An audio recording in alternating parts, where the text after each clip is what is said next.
Buenos días, mi nombre es Mónica Villana Díaz, estudiante de tercer semestre de Psicología de la UDI. Eh, Estoy acá pues para presentar el trabajo en el enfoque cognitivo-conductual, en el cual vamos a ver 4 preguntitas en donde vamos a abarcar todo el tema de esta unidad de la actividad individual. Entonces, a partir de que vamos realizando cada una de estas preguntas y vamos a ir resolviendo las preguntas que tenemos. La primera de ellas nos habla sobre realizar una breve reseña histórica sobre la psicología cognitiva. Aquí vamos a nombrar autores y vamos a citar años. Entonces podemos partir que la cognición es poder procesar información. Aquí partimos de la percepción, el conocimiento que ya hemos adquirido, que ya tenemos, y la experiencia, así también como las características subjetivas que permiten que podamos valorar cierta información. Esta psicología cognitiva aparece más o menos a mediados del año 50, cuando un grupo de personas, de autores, no se vieron identificadas con el conductismo, porque veían que algunas de estos pensamientos eran anómalos y que necesitaban de pronto proyectarse de una forma diferente. Aquí el conductismo en este tiempo estudiaba solamente lo que era observable y rechazaba todo lo que tenía que ver con lo mental. Y es aquí donde nace el enfoque cognitivo.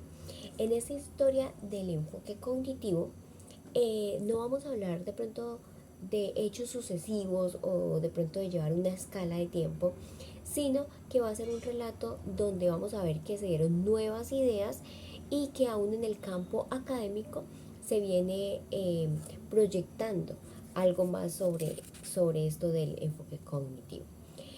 Según Varela, el escritor Varela, nos dice que el enfoque cognitivo se puede dividir en 3 etapas. La primera de ellas se llama la cibernética, esto más o menos del año de 1940 a 1950, en donde aparecen diferentes herramientas como son los computadores, la inteligencia artificial, y aquí se indica que el cerebro es igual que una máquina como es un computador y que estas máquinas tienen una lógica. Entonces, esta es la primera etapa. La segunda etapa se llama el método cognitivo clásico. Aquí más o menos nace en el año de 1956, donde se dan los pensamientos informáticos, psicológicos, la economía, la lingüística, entre otros.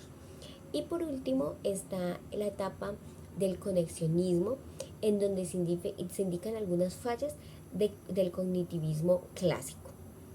Siguiendo por algunos antecedentes, vemos que antes del año 50, algunos autores pudieron aportar un poco más a este enfoque, y estos autores que de pronto aportaron y fueron de mucha ayuda está Piaget, Edward Tolman, Vygotsky, entre otros.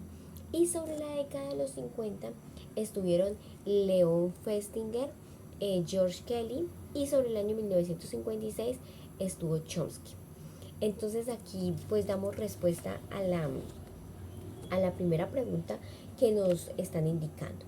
La segunda pregunta es: ¿cuáles son los principios de la psicología cognitiva?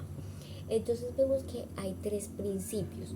El primero es que los seres humanos procesan información y los procesos mentales son aquellos que guían el comportamiento de la persona.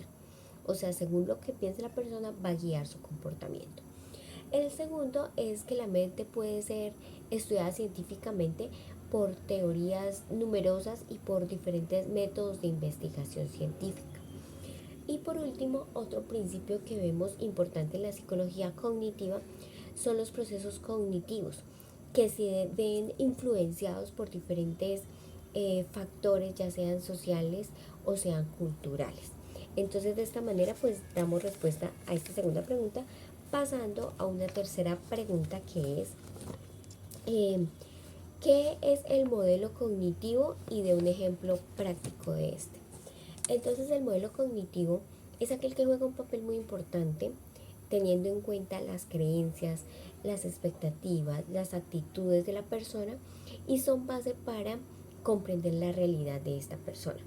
Aquí se asegura que los individuos sean participantes activos de su entorno, de su ambiente, de lo que los rodea, para reconocer, percibir, juzgar, razonar, todo para llevar a un destino su conducta, la conducta humana.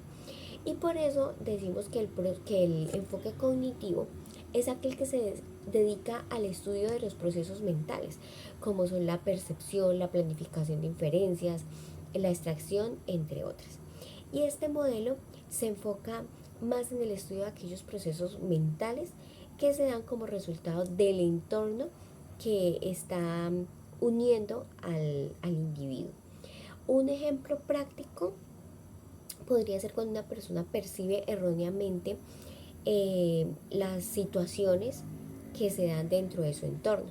Y aquí puede la persona tomar una actitud pesimista que no va a ser de ayuda, sino que al contrario va a ser en contra de su pensamiento. Cogemos acá y miramos la tercera pregunta, la cuarta, perdón, que es cómo se relaciona la cognición con los procesos biológicos, psicológicos y culturales. Entonces acá vemos dos factores, el factor biológico que se relaciona con lo derivado de la herencia, de los traumatismos, de las enfermedades o las secuelas que han quedado de esas enfermedades. Los factores socioculturales aquí se relacionan al sujeto al pertenecer a una cultura, a un medio, a un estrato social.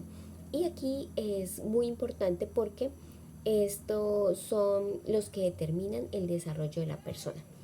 Y aquí es donde permitimos que los procesos cognitivos, lo que es la memoria, los recuerdos, los patrones, las relaciones sociales, tomen sentido de la experiencia.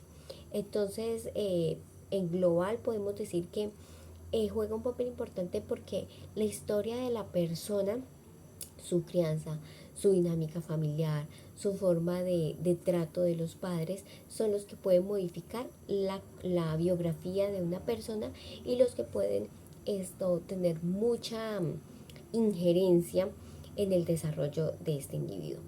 Entonces de esta manera damos por terminado esta exposición y agradezco pues la atención.